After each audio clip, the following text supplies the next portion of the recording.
안녕? 난 대구 수성구의 다양한 문화재를 탐방하고 알려주는 뚜비라고 해. 우리가 함께 살펴볼 문화재는 하여자 정려각이야.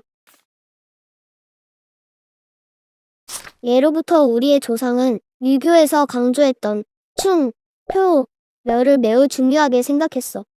충이란 나라에 충성 다하는 것이고, 표는 부모님에 대한 효도를 말하지. 그리고 열은 자신의 생각을 곧게 지켜나가는 지조를 의미해. 사람이 올바로 살아가기 위해 충효열을 항상 마음에 품고 지켜야 할 덕목이라고 믿었어. 이러한 덕목을 각 마을에 널리 알리고 백성들이 잘 지키며 살아갈 수 있도록 노력을 했지. 정려각이란 부모님을 깊은 효심으로 마음을 다해 모시는 백성에게 왕이 내리는 상으로 앞서 말한 3강의 덕목들을 국가가 장려하기 위해 만든 제도로 볼 수 있어. 지금으로 보면 효심이 깊은 사람에게 대통령 훈장을 내리는 것이라 볼 수 있지만 그 혜택과 의미는 더욱 컸지. 단순히 명예만을 얻는 것이 아니라 상을 받는 사람을 포함해 3대 이응 가족 모두가 벼슬이 더해졌고 세금 또는 군대 등 다양한 부역에서 면제와 혜택을 받았어. 노비의 경우 신분이 천인에서 양인으로 오르는 등 상상 이상의 엄청난 혜택이 함께했지. 그만큼 정려각으로 치하하고자 했던 부모님에 대한 효도가 당시 얼마나 중요한 의미였는지 알 수 있지. 정려각이라는 단어에서 정려는 사실 홍살문을 뜻해. 홍살문이란 붉은색의 홍과 화살의 살을 합친 것으로 인간의 세계와 신의 신성한 공간을 분리하는 의미를 가지고 있으며 왕은 결국 효심을 취하기 위해 홍살문을 내리는 것이지. 하지만 홍살문은 나무로 만들어졌고 비, 바람 등 환경 요인에 의해 썩거나 훼손되는 일이 있었어. 이러한 이유 때문에 이후 정려편액이라 불리는 현판으로 대체하게 되었고 현판은 그 의미를 더하기 위해 돌로 만든 비석으로까지 변하였지. 결국 지금의 정려각은 현판과 비석을 모시는 장소라고 볼 수 있어. 이러한 정려각은 마을의 중심 또는 입구 등 사람이 많이 몰리는 곳에 세워졌어. 그 지역에 많은 사람들이 왕래하며 효에 대한 마음이 장려될 수 있도록 하기 위함이야.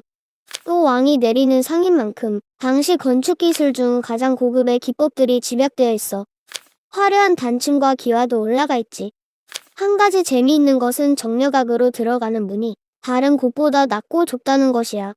이는 이곳에 들어오는 사람들은 모두 머리를 숙여 들어가도록 함으로써 임금이 내린 건물이자 그 의미를 새기며 겸손한 마음으로 입장하라는 의미를 가지고 있지. 이렇듯 동네에 있는 작은 건물로 지나치기 쉽지만 알고 보면 정말 중요하고 깊은 의미가 새겨 있는 곳이라 할 수 있어. 우리 수성구에 있는 하여자 정려각은 1327년 하광신이라는 사람에게 내려졌어. 대구 경북 지역에서 가장 오래된 효자 정려 중 하나이지. 지금 보이는 것이 하여자 정려각의 현판, 정려편액이야. 효자고려 이붓이랑 하광신지려라고 써있는 이 글을 해석하면 고려시대 이붓이랑 벼슬을 지낸 효자, 하광신에게 내려진 정려라고 할 수 있지. 안쪽에 보이는 비석은 하광신의 업적과 효행에 대해 적혀있어. 그럼 이 하광신이라는 사람은 어떠한 효심을 보였길래 정려각을 하사받게 되었을까? 지금부터 하광신의 대표적인 효행으로 내려오는 이야기를 들려줄게. 달성아씨 득관조인 하영의 손자 하광신은 어려서부터 효행이 지극했다. 그러던 어느 한겨울 어머니가 큰 중병을 앓고 눕게 되었다. 병이 심해 잘 움직이지도 못하시는 어머니는 아들 하광신에게 복숭아가 너무 먹고 싶다고 하였다. 아들 하광신은 이에 애를 써보았지만 한겨울이라 복숭아를 구할 방도가 없었다. 이에 하늘에 기도를 하며 큰 고민에 빠져 있었다. 바로 그때 하광신 앞으로 호랑이 한 마리가 나타났다. 하광신은 크게 놀랐지만 곧 호랑이가 자신의 등에 타라고 몸짓을 하는 것을 보곤 영문도 모른 채 호랑이의 등에 올라탔다. 호랑이는 하광신을 태우고는 한참을 달려 어느 외딴 오두막 집 앞에 도착하여 그를 내려주었다. 하광신은 조심스럽게 그 오두막에 들어가게 되었다. 그 집은 때마침 그날 제사가 들어 상을 차리었는데 놀랍게도 제사상 위에 복숭아가 놓여 있었다. 이를 본 하광신은 마음을 진정시키고 집주인에게 다가가 사정을 말하며 복숭아를 한 개 얻는다. 다시 호랑이를 타고 집으로 돌아와 어머니께 복숭아를 드리며 그 효를 다하였다. 이러한 효성에도 불구하고 얼마 뒤 어머니는 세상을 떠나게 된다.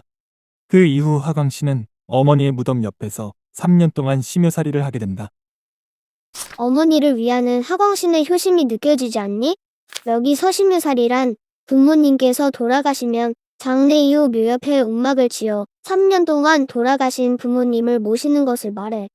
재미있는 것은 하광신이 정려각을 받은 이유가 호랑이를 타고 복숭아를 구해온 것이 아니라 3년 동안 심유살이를 했기 때문이야.